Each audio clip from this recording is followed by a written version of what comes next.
ಹಾಕೋಬೋದು ರೀ.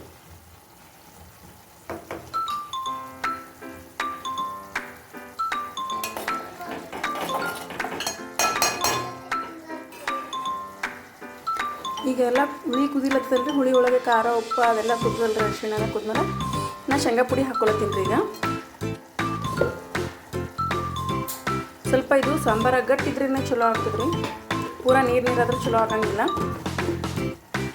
ಇದು ಶೇಂಗಾದ ಪುಡಿ ಏನದ ನೋಡಿರಿ, ಇದು ಹುಳಿ ಒಳಗೆ ಚಂದ ಮಿಕ್ಸ್ ಆಗಿ ಚಂದ ಕುದಿಬೇಕು ರೀ ಎಣ್ಣೆ ಬಿಡೋದ್ರೇನೆ.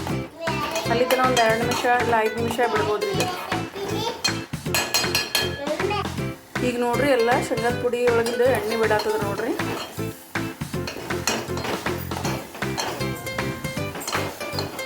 ಈಗೇನು ಮಾಡ್ಬೇಕ್ರಿ, ನೀರು ಹಾಕೋಬೇಕ್ರಿ ನಾವು.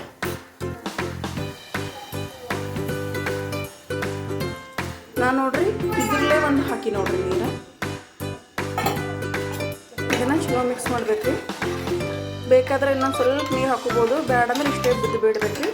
ಸಾಂಬಾರ ಕುದಿಸ್ಬೇಕ್ರಿ. ಸಾರು ಎಷ್ಟು ಕುದಿಸ್ತೀವಲ್ರಿ ಅಷ್ಟು ಚಲೋ ಟೇಸ್ಟ್ ಆಗ್ತದೆ ರೀ. ಲಾಸ್ಟ್ ಏನು ಮಾಡ್ಲತ್ತೀನಿ ರೀ, ಸ್ವಲ್ಪ ಬೆಲ್ಲದ ಪುಡಿ ಹಾಕ್ಲತ್ತೀನಿ ರೀ. ಸಕ್ಕರೆ ಹಾಕೋತೀರಿ, ಸಕ್ಕರೆ ಹಾಕೋಬೋದು. ನಾನು ಬೆಲ್ಲ ಹಾಕೊಳತ್ತೀನಿ ರೀ. ಬೆಲ್ಲ ಹಾಕೊಂಡ್ರೆ ಸಾರು ಇನ್ನೂ ಸ್ವಲ್ಪ ಟೇಸ್ಟ್ ಹೆಚ್ಚಾಗ್ತದೆ ರೀ. ಇದಕ್ಕೇನು ಮಾಡಮ್ರಿ, 5 ನಿಮಿಷ ಕುದಿಲಕ್ಕೆ ಬಿಡಬೇಕು, ಚಂದ ಕುದಿಬೇಕ್ರಿ ಇದು. A few moments later.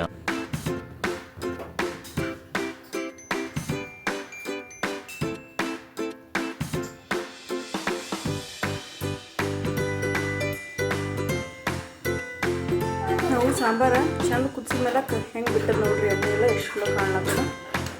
ಚಂದ ಕುದಿಸ್ಬೇಕ್ರಿ, ಕುದಿಸಿದ್ರೆ ಚಲೋ ಆಗ್ತದೆ. ಇದು ಚಪಾತಿ, ರೊಟ್ಟಿ, ಅನ್ನ ಎಲ್ಲದನ್ನ ಹಾಕೊಂಡು ತಿನ್ಬೋದು ರೀ. ಶೇಂಗಾ ಸಾರ ಭಾಳ ರುಚಿ ಆಗ್ತದೆ ರೀ.